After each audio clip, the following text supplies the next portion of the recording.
I hope it's good, but we know what's going to happen with Elder Scrolls 6. Yeah, the hype's going to be crazy. It's going to be hyped into oblivion. People are going to say it's an amazing, breathtaking, stunning game of the generation, blah, blah, blah. And a bunch of very smart people are going to start buying into the hype. And then the game's going to come out. It's going to be really technologically behind the curve. And I think that's where it's headed. I think we know. Well, Witcher 4 will eat it alive. This is the problem for BGS, is that they have been progressing at a different rate technologically than the rest of the industry. And this is something like they seemingly they don't care to address. Because if you chart like BGS, let's make them green. Let's make them gray. Their logo is gray. If you chart BGS's progress in terms of their technology, it's kind of like this, right? Like Skyrim, and then let's chart the industry average. Okay, so we'll say like Skyrim is here.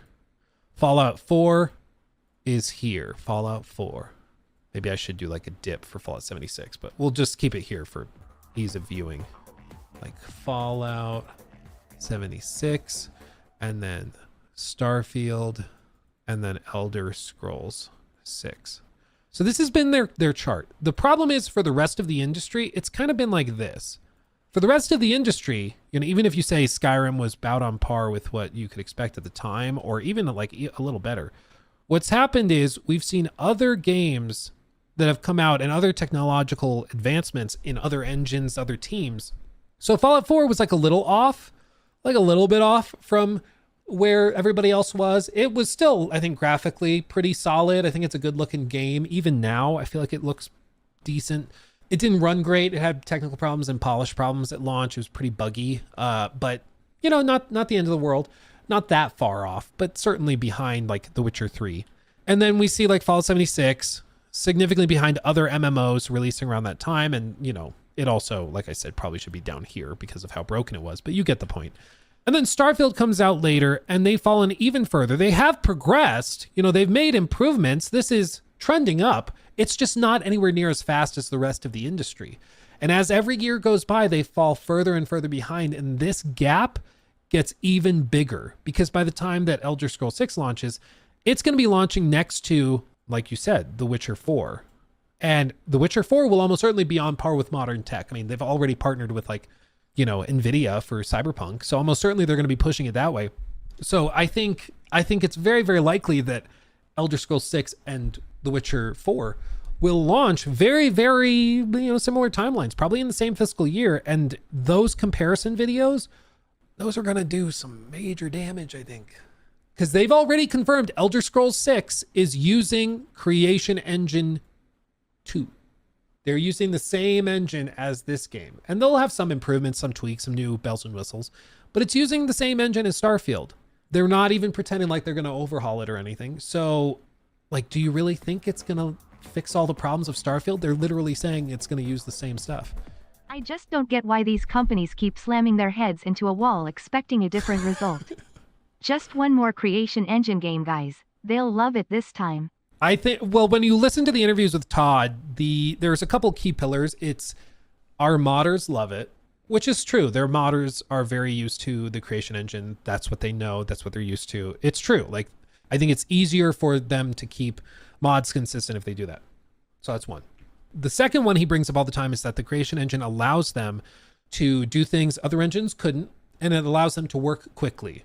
Doing things other engines couldn't, what he means is stuff like their questing code base and their questing tools that are specific to them.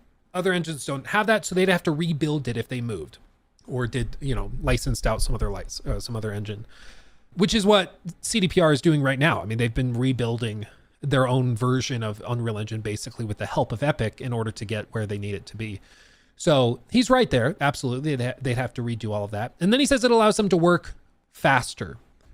But that is one where I just genuinely have no idea what he's talking about.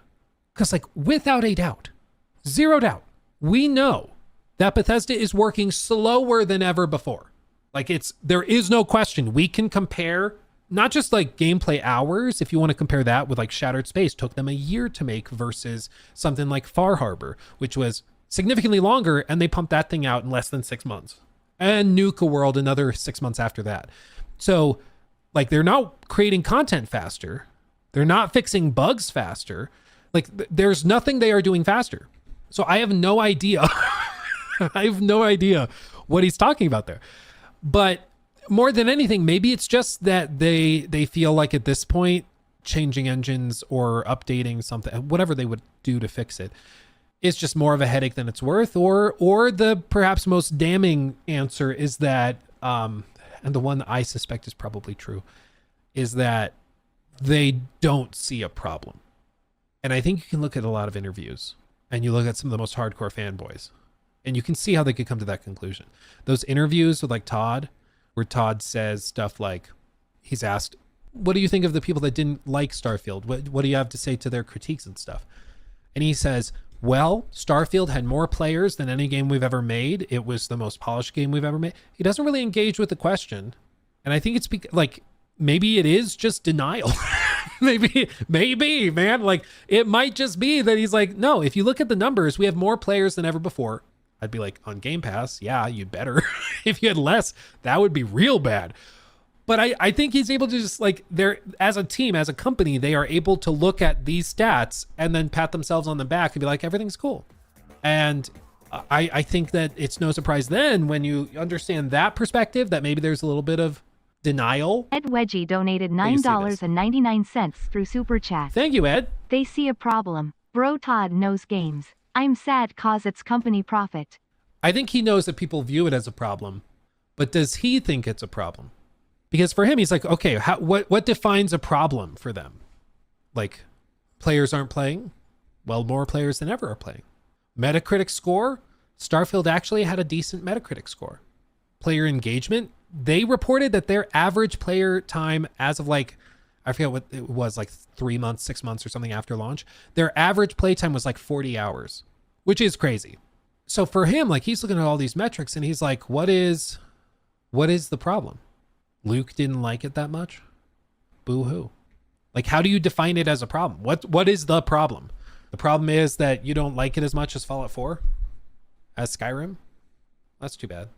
But more players than ever are playing it, you know? And I think that at the end of the day, you know, is probably what's happening. He could look at concurrent player counts. He could look at that. And I think that that's one thing they can't really argue with. Without a doubt, modship and like the amount of mods being made, and then also the player counts have plummeted compared to other games. So maybe that could signal something where it's like, okay, player attachment isn't that high. Players aren't playing these games for as many years, or Starfield for as many years as they did previous games. So maybe he looks at that, but I mean, in Eartharian, yeah, Starfield sold a lot more than you would guess. Well, exactly. Like, Starfield sold a lot. It had more players than you would think.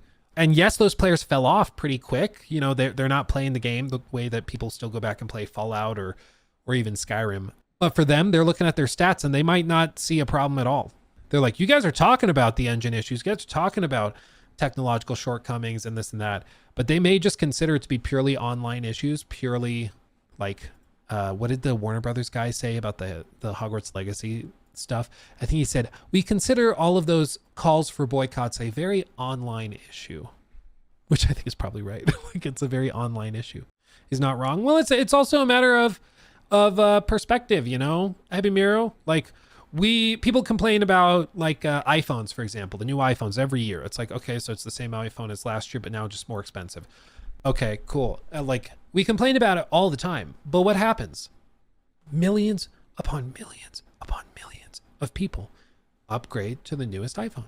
It's like, we're upset about X, but the behaviors aren't really changing, you know? Like, people are still buying it, you know? Like, it's the same thing with Madden or FC or any of those sports games. People rage about how stupid they are and how they get worse every year, but they still buy them.